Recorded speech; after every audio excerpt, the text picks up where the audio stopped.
Ó, bem-vindos a mais uma conversa. Hoje a gente pega uma pilha de material sobre um assunto que, olha, parece complexo, mas é fascinante. Como interpretar textos antigos, especificamente a Bíblia. Hum, O nome técnico é hermenêutica. Parece coisa de especialista, né? Mas vamos ver que é algo essencial para tentar entender mensagens escritas há milênios. exatamente.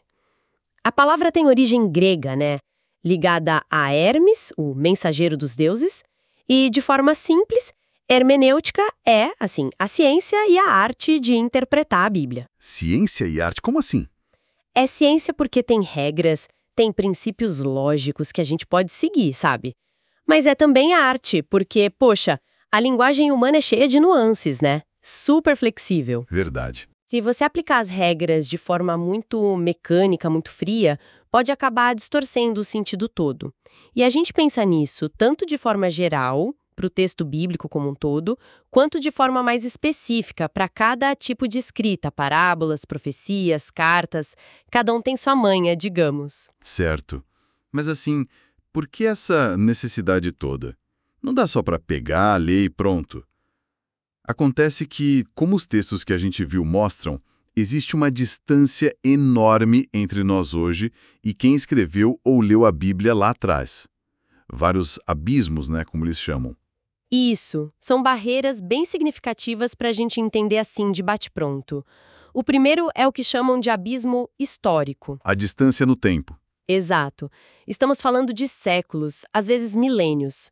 Isso faz uma diferença brutal. Entender o contexto da época muda tudo. Por exemplo, uma das fontes cita a crueldade dos assírios lá de Nínive. Uhum. Importante em ir para lá, né?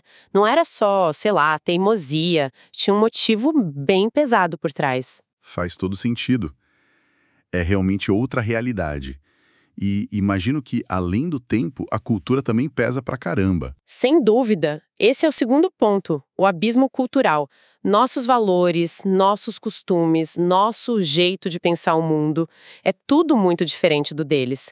Uma fonte usa uma analogia ótima, do sociólogo Harold Garfinkel. Qual? Ele diz que é como se fôssemos peixes no nosso aquário, o nosso tempo, a nossa cultura, tentando entender peixes em outro aquário, totalmente diferente, que seria o mundo bíblico. Boa imagem. Se a gente ignora essas diferenças culturais, a chance de entender tudo errado, de projetar nossas ideias lá para trás, é gigante. E a língua, claro. É o terceiro ponto, imagino. Não foi escrita em português, né? Nem de longe, esse é o terceiro abismo, a diferença linguística. A Bíblia foi escrita originalmente em hebraico, aramaico e grego koiné. São línguas com estruturas bem diferentes da nossa. E as expressões idiomáticas devem ser um desafio à parte. Nossa, nem fala. Expressões que não têm tradução direta fácil.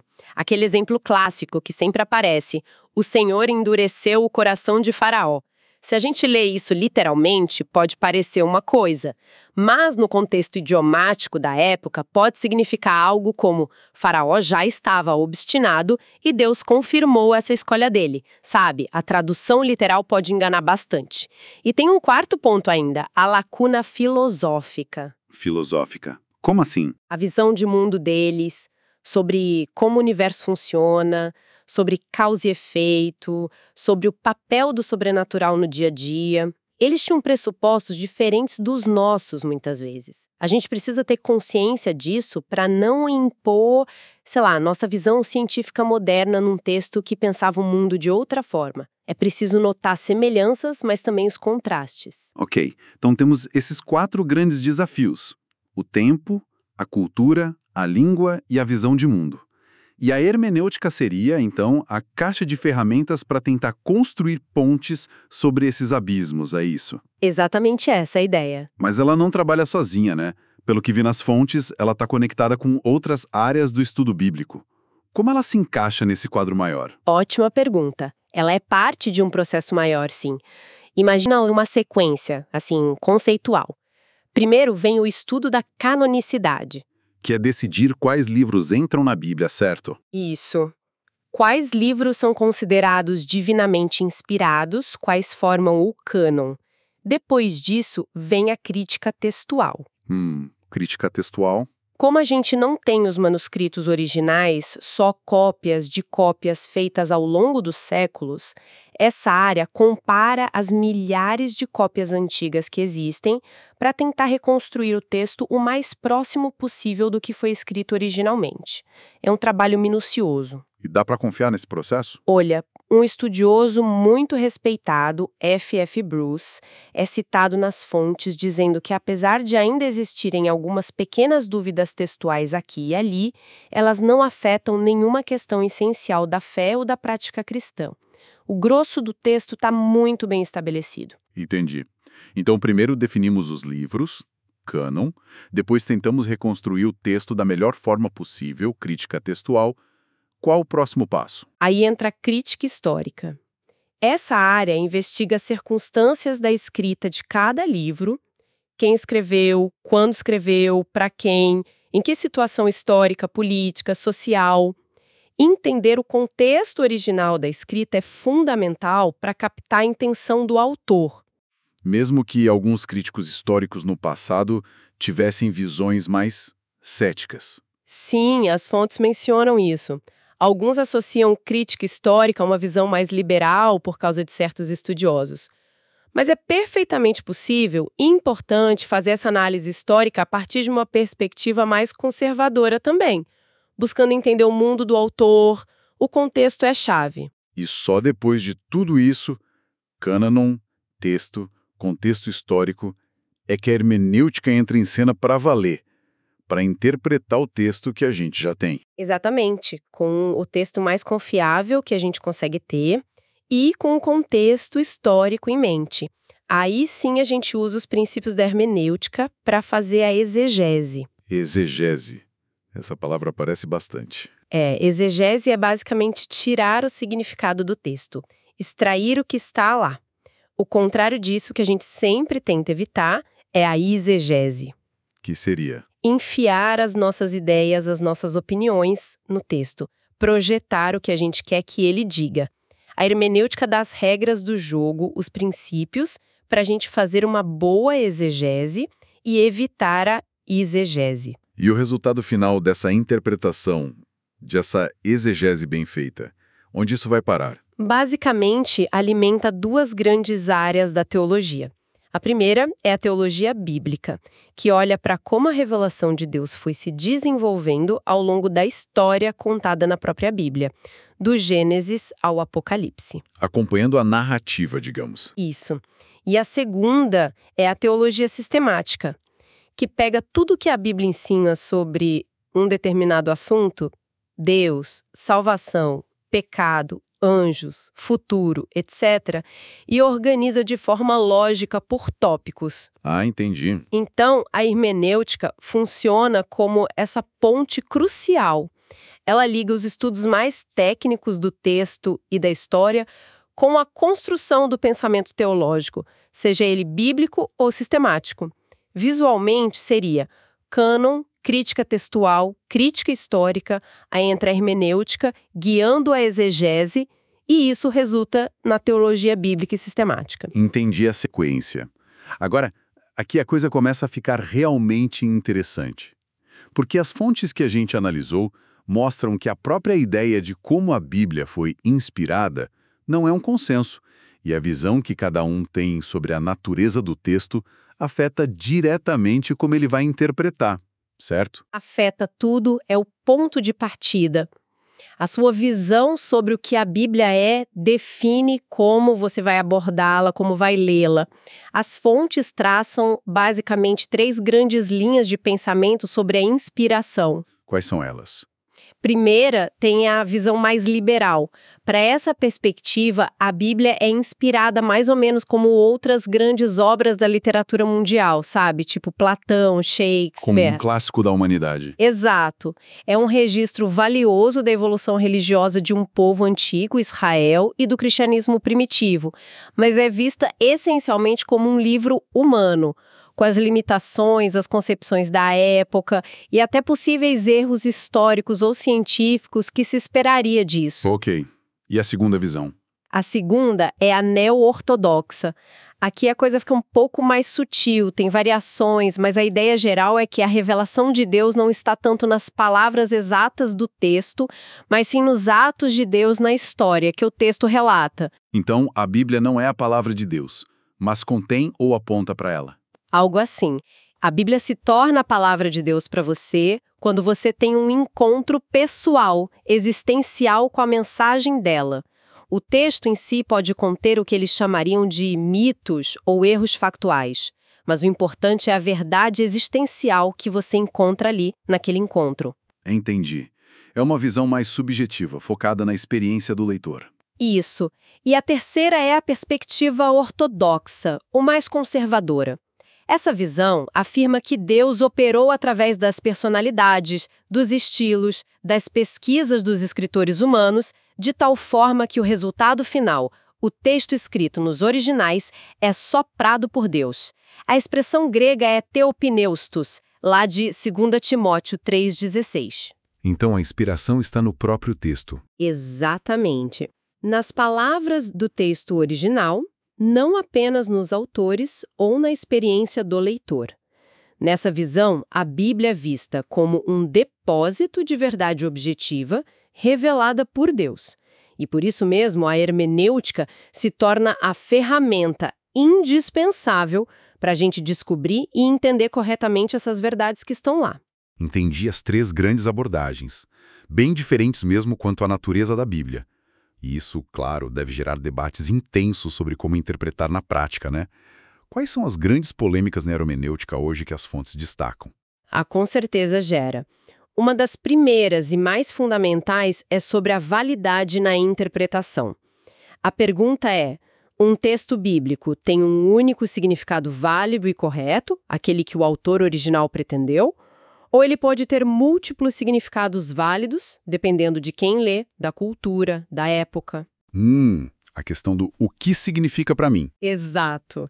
As fontes até trazem um exemplo hipotético curioso para ilustrar isso, o tal dilema de Naftunkin. Imagine uma carta perdida por 2000 anos, encontrada e traduzida por 3 poetas diferentes. Cada um chega a um significado totalmente diferente para o mesmo texto. E aí? Quem está certo? Existe um certo? Complicado. Um filósofo da linguagem que as fontes citam bastante, E.D. Hirsch, argumenta fortemente contra essa ideia de que o significado é o que significa para mim. Ele defende que isso leva ao caos interpretativo, onde qualquer leitura vale tanto quanto outra. Perde-se o critério, né? Exato. Para Hirsch, a intenção do autor original tem que ser a norma, o nosso alvo na interpretação. Se não, como a gente pode validar uma interpretação como melhor ou mais fiel que outra? Aí ele faz uma distinção que é crucial. Uma coisa é a interpretação, que busca descobrir o significado que o autor quis comunicar. Outra coisa é a aplicação ou significância, que é pensar como essa verdade descoberta se aplica à nossa vida, às nossas circunstâncias hoje. Boa distinção. Então, o significado original seria um, mas as aplicações podem ser muitas. Precisamente, o significado é um, ligado à intenção do autor, mas a relevância, a aplicação dessa verdade pode variar muito dependendo da situação do leitor. Isso ajuda a manter um controle, um critério, sem engessar a relevância do texto. Faz sentido. Buscar a intenção do autor. Mas aí voltamos àquela visão ortodoxa, que fala em autor humano e divino. Como fica a intenção? Isso não leva àquela ideia de um sensus plenior, um sentido mais pleno, que talvez nem um autor humano tenha percebido totalmente? Exatamente, você tocou num ponto nevrálgico. Se a gente aceita essa autoria confluente, humana e divina, surge a pergunta: será que o significado que Deus intencionou e além da compreensão consciente do profeta ou do escritor humano na época? Essa é a questão do sensus plenior, do sentido pleno. E quais os argumentos aí? Olha, tem argumentos dos dois lados como as fontes mostram. A favor, citam passagens como 1 Pedro 1, que diz que os próprios profetas do Antigo Testamento ficavam investigando o que o Espírito de Cristo neles indicava sobre os sofrimentos e glórias futuras do Messias. Ou Daniel, que lá no final do livro dele admite que ouviu, mas não entendeu tudo. Isso sugeriria que havia um sentido ali que transcendia a compreensão deles na época. E contra?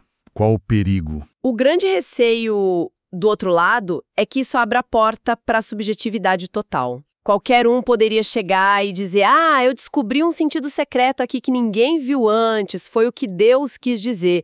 Vira uma desculpa para a exegese, para enfiar as próprias ideias no texto, né? Sim, o risco da imaginação fértil demais. Pois é, alguns argumentam que talvez os profetas soubessem sim o significado básico do que escreviam, mas talvez não soubessem o tempo exato do cumprimento ou não entendessem todas as implicações futuras daquilo.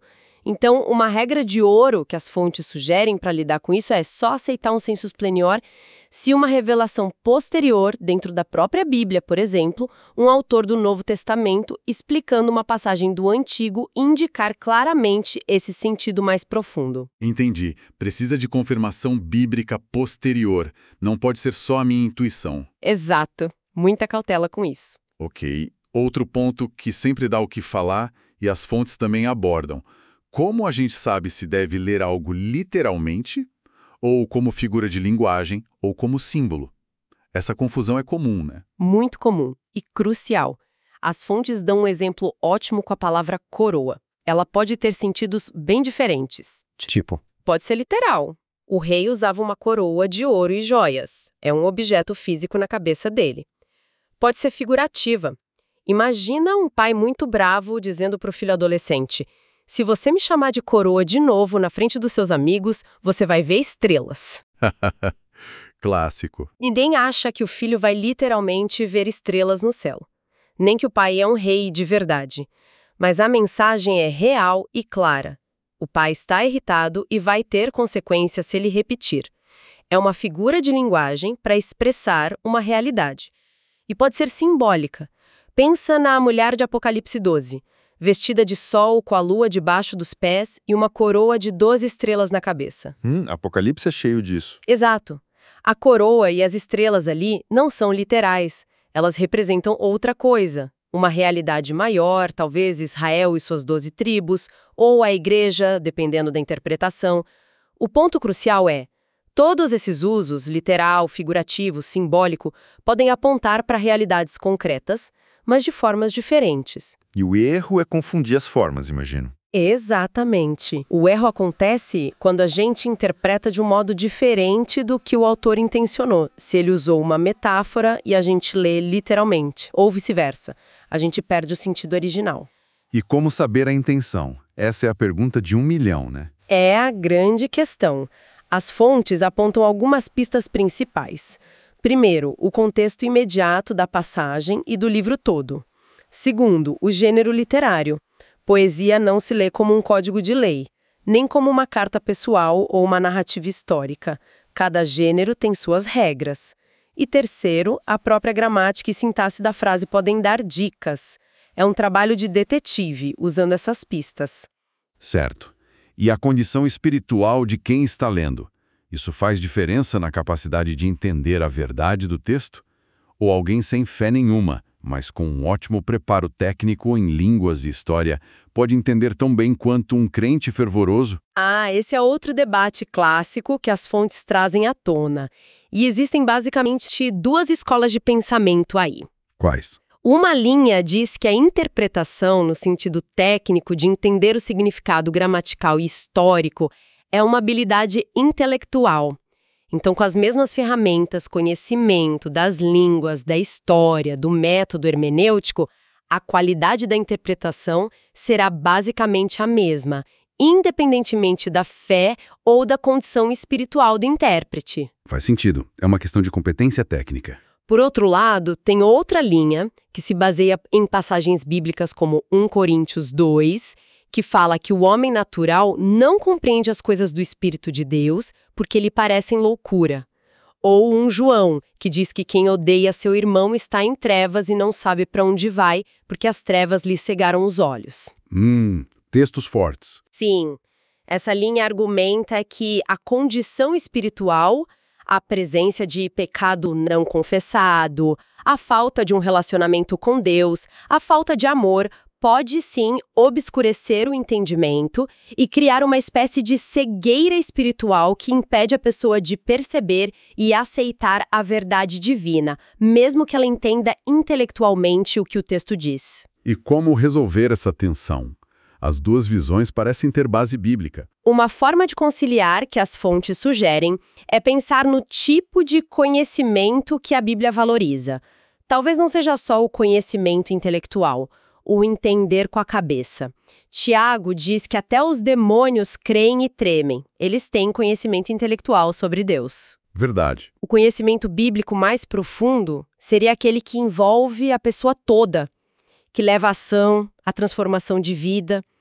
Então, talvez um não crente possa, sim, entender o significado literal, gramatical, histórico de uma passagem, talvez até melhor que um crente despreparado tecnicamente. Mas ele não conheceria essa verdade no sentido bíblico mais pleno, de vivê-la, de se apropriar dela de forma transformadora. O pecado, nessa visão, nos impediria de ver a relevância e de aplicar a verdade em nossa vida. Ele nos cegaria progressivamente. E o papel do Espírito Santo, onde entra? Seria dar novas interpretações? Não segundo essa visão que estamos discutindo. O papel do Espírito Santo seria o de iluminação. Ele não daria informações novas ou interpretações subjetivas sem base no texto. Pelo contrário, ele ajudaria o crente a compreender e a aplicar o significado que já está ali, nas palavras da Escritura, escritas pelos autores inspirados. Ele abriria os olhos do coração, como diz Efésios. Entendi. Iluminação do significado que já está lá, não criação de novos significados. Isso tudo, então, meio que desemboca num dos maiores campos de batalha, vamos dizer assim, especialmente entre os evangélicos, que as fontes detalham bastante. A questão da inerrância. A ideia de que a Bíblia não contém erros, é isso? Sim, a famosa e controversa doutrina da inerrância bíblica. Basicamente, as fontes mostram que existe uma divisão clara aí. De um lado, os que são chamados de evangélicos conservadores. Eles defendem que a Bíblia, como foi escrita originalmente nos manuscritos autógrafos, é totalmente sem erro em tudo que ela afirma, seja sobre fé, salvação, história, ciência, geografia, qualquer coisa. Totalmente sem erro em tudo. Isso. Do outro lado, tem os que as fontes chamam de evangélicos liberais ou, às vezes, defensores da infalibilidade limitada. Eles tendem a dizer que a Bíblia é, sim, inerrante ou infalível, mas apenas naquilo que se refere diretamente à fé, à salvação e à prática da vida cristã.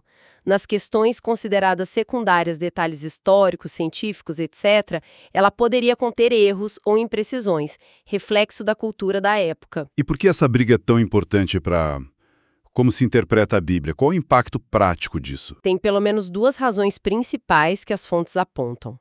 A primeira é o argumento que eles chamam de declive escorregadio ou slippery slope. Como funciona? A preocupação é, se a gente admite que a Bíblia pode errar em assuntos como história ou ciência, que são mais fáceis de verificar, quem garante que ela não pode errar também em questões de ética, moral, família ou até mesmo em doutrinas que consideramos centrais? Onde a gente traça a linha do que é essencial e inerrante e o que não é? Quem decide? Entendi o receio. E a segunda razão? A segunda tem a ver diretamente com a prática da interpretação, especialmente quando a gente compara diferentes passagens sobre o mesmo assunto, o que chamam de análise teológica ou uso da analogia da fé. Se você parte do pressuposto da inerrância total, ao encontrar duas passagens que parecem se contradizer, seu trabalho vai ser buscar uma forma de harmonizá-las, de mostrar que a contradição é só aparente. Você pressupõe a coerência. E se não parte desse pressuposto? Bom, se você admite a possibilidade de erros, mesmo que em áreas não essenciais, diante de uma tensão entre duas passagens, você pode simplesmente concluir que, olha, aqui os autores discordaram, ou um deles estava mal informado, ou houve um erro na transmissão. Isso muda completamente a abordagem para resolver dificuldades no texto. Muda a meta da interpretação, né? Harmonizar versus aceitar a discordância. E para quem é cristão, a figura de Jesus entra forte nessa discussão sobre a inerrância, imagino. Como as fontes dizem que ele via as escrituras do Antigo Testamento, a Bíblia da época dele? Sim, as fontes argumentam que a visão de Jesus sobre as Escrituras é o ponto central para muitos nessa questão, especialmente para quem defende a inerrância. Eles apontam vários dados dos evangelhos. Primeiro, que Jesus tratava as narrativas do Antigo Testamento, Adão e Eva, Noé e o dilúvio, Abraão, Jonas no peixe, como fatos históricos, não como mitos ou alegorias. Ele se referia a eles como pessoas e eventos reais. Exato. Segundo, ele baseou ensinos éticos e teológicos importantes na historicidade desses eventos. Por exemplo, o ensino sobre casamento volta a Gênesis, o alerta sobre o juízo futuro usa o dilúvio e Sodoma e Gomorra como exemplos reais. Terceiro, ele constantemente usava a escritura com a expressão "está escrito", como autoridade final e inquestionável para resolver debates ou refutar tentações. A palavra final era a escritura. Isso. Quarto, ele fez afirmações muito fortes sobre a durabilidade e a confiabilidade da escritura, como nenhum jota ou um tio jamais passará da lei, Mateus 5. E a escritura não pode falhar, João 10. E, o que é crucial para esse debate, ele não parecia fazer nenhuma distinção entre a precisão da Bíblia em assuntos de fé e a precisão em assuntos históricos ou científicos. Sua confiança parecia abranger o todo. Ele não separava as coisas. Parece que não. As fontes até citam estudiosos que não são conservadores como Cadbor, Harnack, Bultmann, que admitem que, do ponto de vista histórico, a visão que Jesus tinha das escrituras de seu tempo era sim uma visão de alta reverência e confiança na sua autoridade e veracidade. J.I. Packer é citado dizendo que aceitar quem Jesus afirma ser implica aceitar o que ele ensinou sobre as escrituras. A lógica é, se confiamos em Cristo, deveríamos confiar na visão que ele tinha da Bíblia. Ok, essa é a argumentação forte a favor. Mas sempre tem um mas, né? Com certeza existem objeções a essa interpretação da visão de Jesus e sua ligação com a inerrância. Quais as fontes trazem? Sim, e as fontes fazem questão de abordar várias dessas objeções e as respostas que geralmente são dadas pela perspectiva da inerrância. Por exemplo, objeção 1. Jesus só estava usando essas histórias do Antigo Testamento como ilustrações, não literalmente. A resposta que dão é que a força dos argumentos de Jesus dependia da realidade das figuras que ele usava. Se Jonas não foi real, o paralelo com a ressurreição dele perde força. Objeção 2. Ele estava apenas se acomodando às crenças erradas da sua época para não criar polêmica desnecessária. A resposta é: mas ele confrontou tantos outros erros e tradições humanas. Se ele soubesse que a escritura continha erros, por que não corrigiria isso também? Se não o fez e sabia dos erros, isso não comprometeria a integridade dele? Ponto interessante. Objeção 3. Talvez ele não soubesse dos erros por causa da sua autolimitação ao se tornar humano, a tal da kenose. A resposta dada é que a kenose, o esvaziamento de Filipenses 2, envolveu a glória divina, o uso independente dos atributos, mas ele nunca abriu mão da sua verdade ou divindade. Pelo contrário, ele reivindicou a autoridade divina para seus próprios ensinos, e isso incluiu o ensino sobre a Bíblia. Certo. Objeção 4. Essa visão sobre a Escritura não é de Jesus, mas sim dos autores dos evangelhos que projetaram suas próprias visões nele. A resposta é que essa visão é tão onipresente e consistente nos 4 evangelhos que negar sua autenticidade levaria a um ceticismo radical sobre quase tudo que sabemos sobre Jesus. É mais provável que a visão de Jesus tenha moldado a dos autores e não o contrário. Ok.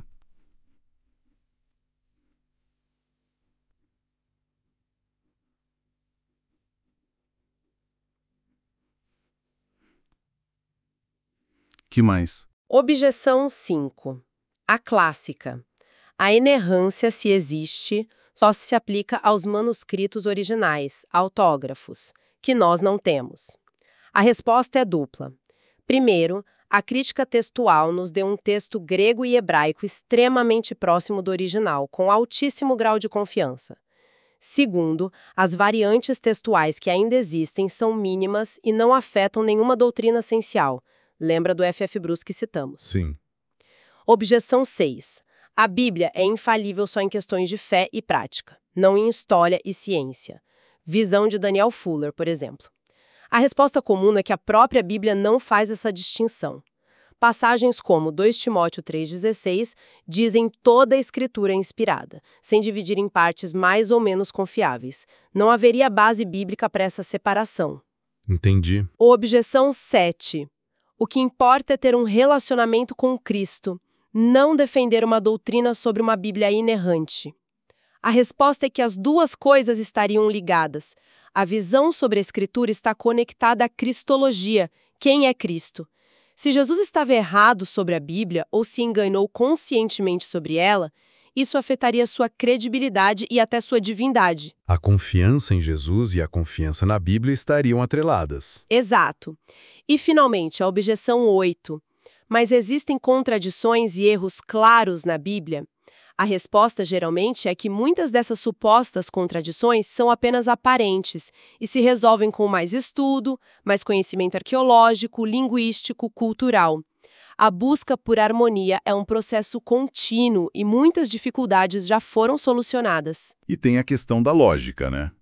Não é um argumento circular dizer a Bíblia é inerrante porque ela diz que é. Sim, as fontes abordam isso. Um argumento proposto por H.C. Sproul que elas mencionam tenta evitar a circularidade. Não é a Bíblia diz X, logo X é verdade. É mais assim. 1. A Bíblia se mostra um conjunto de documentos historicamente confiáveis quando comparada a outros documentos antigos. Isso se estabelece por critérios históricos externos. 2. Nesses documentos confiáveis, lemos sobre Jesus, suas afirmações e seus atos que apontam para sua divindade. 3. Se Jesus é quem ele afirmou ser, o Filho de Deus, então ele é uma autoridade infalível. 4. Jesus, essa autoridade infalível, ensinou que a Escritura, o Antigo Testamento no caso dele, é a palavra de Deus inspirada e confiável. 5. A palavra de Deus, por definição, não pode conter erro. 6. Logo, com base na autoridade de Cristo, que foi estabelecida nos passos anteriores, concluímos que a Bíblia é inerrante. Entendi a linha de raciocínio. Não parte da inerrância, mas chega nela através da confiabilidade histórica e da autoridade de Cristo. Ok, mas para essa visão conservadora da inerrância funcionar na prática, sem parecer absurda, sem erro, não pode significar uma precisão científica moderna em tudo, certo? Como eles definem isso? Exatamente. Esse ponto é crucial e as fontes são bem claras sobre isso. A inerrância, nessa perspectiva, não significa que a Bíblia tenha que ter a precisão de um artigo científico do século XXI ou usar a linguagem técnica moderna. Significa que a Bíblia é totalmente verdadeira naquilo que os autores bíblicos pretendiam afirmar, levando em conta as convenções literárias e culturais da época deles e o nível de precisão que eles mesmos visavam e que seus leitores esperariam. E o que isso permite na prática? Permite várias coisas que são normais na comunicação humana e que não constituem erro. Por exemplo, permite o uso de números aproximados ou arredondados, como quando falamos umas 5.000 pessoas, em vez de contar exatamente 5.032. Permite paráfrases ou resumos de discursos, em vez de citações literais palavra por palavra, o que era comum na historiografia antiga. Permite o uso de linguagem fenomenológica, ou seja, descrever as coisas como elas aparecem para o observador. O Sol nasce e se põe, em vez de usar linguagem científica sobre a rotação da Terra. O que é normal até hoje, né? Ninguém fala, a Terra completou sua rotação de modo que o Sol se tornou visível no horizonte leste. Exato. Permite também o registro exato de falas de pessoas que podem estar erradas ou até mentindo, como as falas dos amigos de Jó ou a mentira da serpente no Éden. O texto registra fielmente o que foi dito, mas não endossa o conteúdo da fala como verdade. O erro é de quem falou, não do registro bíblico. Entendi. A Bíblia relata fielmente até os erros dos outros. Isso. E permite o uso de fontes externas, como os autores de Crônicas ou Lucas fizeram, sem que isso signifique que o autor bíblico está endossando tudo o que aquela fonte externa continha. Ele selecionou uma informação relevante para o seu propósito inspirado. Basicamente, é aplicar à Bíblia os mesmos princípios de bom senso e de análise da intenção comunicativa que aplicamos a qualquer outra forma de comunicação séria. A questão é, a afirmação feita pelo autor bíblico, dentro do seu contexto e intenção, corresponde à realidade? Para a visão da inerrância, a resposta é sim. Ufa! Realmente foi uma análise densa, mas muito esclarecedora. Passamos pelo que é a hermenêutica, porque ela é tão necessária por causa daqueles abismos todos, histórico, cultural, linguístico, filosófico. Vimos como ela se conecta com outras disciplinas essenciais do estudo bíblico, como a crítica textual e histórica, e como ela desemboca na teologia. Exploramos as diferentes visões sobre a própria natureza da Bíblia, sobre a inspiração liberal, neo-ortodoxa, ortodoxa e como isso impacta tudo. E mergulhamos nas controvérsias atuais, a questão da validade da interpretação, um sentido ou múltiplos, o tal do sensus plenior, como diferenciar o literal do figurado, o papel da espiritualidade do intérprete. Foi bastante coisa. E, claro, dedicamos um bom tempo ao debate sobre a inerrância, entendendo os argumentos, as objeções, e especialmente focando na perspectiva que Jesus parecia ter sobre as Escrituras. No fim das contas, um princípio que parece chave em quase todas as abordagens, de um jeito ou de outro, é essa busca pela intenção do autor, seja ele entendido apenas como humano ou, na visão ortodoxa, também como divino. Tão reflexivo. Sim, a intenção do autor é central. E talvez fique uma última provocação para a gente pensar, conectando tudo isso que a gente conversou. Considerando esses abismos todos que mencionamos, o histórico, o cultural, o linguístico, e todas essas camadas de significado e os debates que existem há séculos, qual seria o papel da comunidade de leitores e intérpretes ao longo da história? A comunidade, como assim? Como a leitura e a interpretação feitas por outros cristãos, em outros tempos, em outras culturas, antes de nós, deveriam informar ou até mesmo desafiar a nossa própria leitura hoje. Como esse diálogo com a tradição da igreja, com a história da interpretação, pode nos ajudar a ter mais humildade, a evitar tanto aquele erro de achar que só a minha interpretação individual e moderna é que vale, quanto o erro de seguir cegamente o passado sem crítica. Boa pergunta. Como a comunidade de fé, através dos séculos, contribui para a gente atravessar esses abismos e entender melhor? Exato, como esse grande diálogo através da história contribui, ou deveria contribuir, para a nossa própria prática de interpretação hoje. Fica aí a reflexão sobre como a comunidade, passada e presente, pode ser um recurso valioso e talvez necessário para lidar com a complexidade desses textos tão antigos e tão ricos.